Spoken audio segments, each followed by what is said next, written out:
Okay. ఇక్కడ మనం దీని ప్రాతిపదిక అసలు గత 2 సంవత్సరాల నుంచి జనవరి 2024లో జరగాల్సిన ఎన్నికలను పోస్ట్ పోన్ చేయడానికి ఉన్న ఏకైక కారణం ఏంది? బీసీలకు 42% రిజర్వేషన్స్ ఇవ్వాలి. అది నిజమే అయితే ముఖ్యమంత్రి గారికి కాంగ్రెస్ పార్టీకి ఏమాత్రం చిత్తశుద్ధి ఉన్నా దాని డైరెక్షన్ లో పనిచేస్తారు, లేకుంటే యాజ్ మెనీ రిజర్వేషన్స్ వాళ్ళకి ఇవ్వడానికి ప్రయత్నం చేస్తారు. కానీ మొదటి నుంచి కూడా కాంగ్రెస్ పార్టీ ఏం చేసింది రేవంత్ రెడ్డి సర్కార్ అంటే, మొదటి నుంచి కూడా ప్రణాళికాబద్ధంగా చాలా పకడ్బందీగా ఈ ఖచ్చితంగా బీసీలకు 42% కదా ఉన్న 23 కూడా పొందకుండా ఏ విధంగా ప్రయత్నం చేయాలి అనే ఒక ప్రాతిపదికనే స్టెప్ బై స్టెప్ మీరు చూస్తే ఒక్కొక్క స్టెప్ ఇప్పుడు 7th క్లాస్ పాస్ కాకుండా 10th క్లాస్ హాల్ టికెట్ ఇచ్చినట్టు అసలు పంచాయతీరాజ్ యాక్ట్ 2018 లో అమెండ్మెంట్ తీసుకురాకుండా 2 బిల్లులు తీసుకొచ్చి రాష్ట్రపతి గారికి గవర్నర్ గారికి పంపించేసారు. ఏందండి అది పద్ధతి? ఆ తర్వాత బట్టగాల్చి మీదేసినట్టు ఏమన్నంటే కేంద్రం మార్చాలి. అరే కామారెడ్డి డిక్లరేషన్ చేసే రోజు మీకు కేంద్రం గురించి అర్థం లేదా?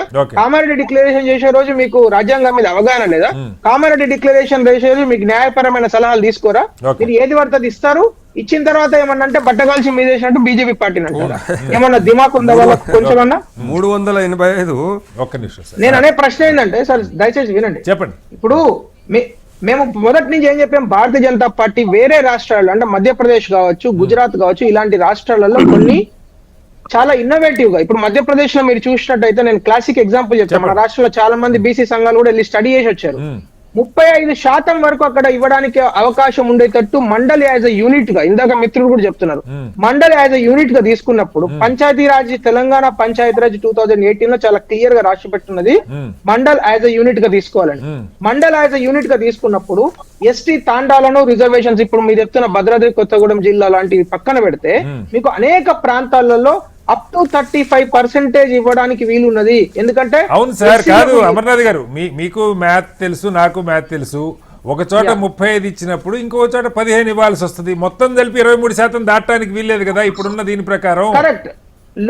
అసలు మొత్తం కలిపి 23% అనేది రూల్ లేదు సార్. అలాంటి రూల్ ఎలా అవుతుంది? 50% లోబడి అంటే కాదు సార్. ఇప్పుడు రాష్ట్రం యూనిట్ గా కోర్టులు గానీ లేదా చట్టం గానీ చూస్తుంది. రాష్ట్రం యూనిట్ గా చూడట్లేదు సార్.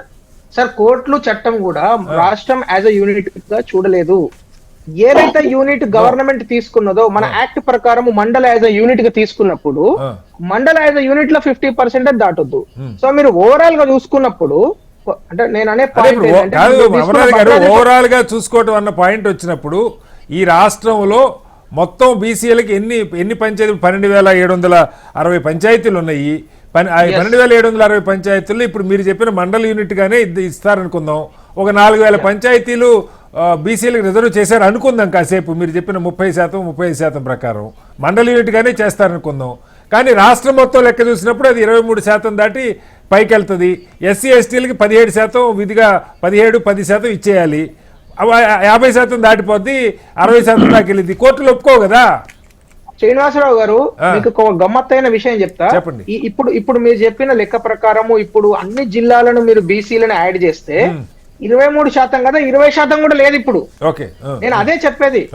ఈ ముఖ్యమంత్రి గారు, ఈ కాంగ్రెస్ పార్టీ మొదటి నుంచి కూడా చాలా పకడ్బందీగా ప్రణాళికాబద్ధంగా బీసీలకు ఎంత దారుణమైన రిజర్వేషన్స్ కు వాళ్ళను లిమిట్ చేయాలి అనే ఒక దురుద్దేశంతోనే చేసిన డ్రామా తప్పితే దీనిలో ఏమాత్రం చిత్తశుద్ధి లేదని చెప్తున్నది భారతీయ జనతా పార్టీ.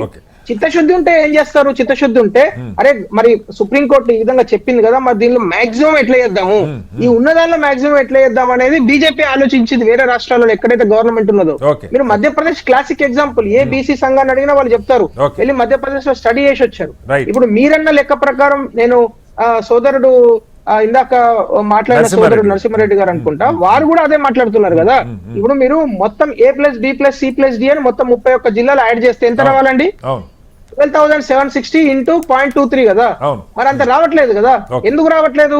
ఈ ప్రశ్న ఎవరో ఒకళ్ళు అడగాలి కదా. ఖచ్చితంగా నేను అది చెప్తున్నాను సార్. నేను డిబేట్ కి వచ్చే ముందు అది కౌంట్ చేసి రాలేదు, కానీ నిజంగా అది 23% కాకపోతే రేపు పొద్దుటికి నేను చెప్తున్నాను. దానికి రీజన్ ఏంటంటే ఇస్తాను sir, just give me 10 seconds. దానికి రీజన్ చెప్తున్నాను. దానికి రీజన్ ఏంటంటే 12,600 పంచాయతీలను ఏజ్ మన scheduled area non scheduled area ముందే డివైడ్ చేశారు. అది తప్పది. ఓకే అది that need not to be done. Okay scheduled area తీసుకున్న తర్వాత నాన్ షెడ్యూల్డ్ ఏరియా చేసిన తర్వాత ఇప్పుడు మీరన్న భద్రాద్రి కొత్తగూడెం జిల్లా షెడ్యూల్డ్ ఏరియాకి వచ్చేసి 0 అయిపోయింది. నాన్ షెడ్యూల్డ్ ఏరియాలో వాళ్ళు 23% కంటైన్ చేస్తున్నారు. Okay. So where is the justice ఇక్కడ? బీసీలకు జస్టిస్ ఎక్కడ జరుగుతున్నది?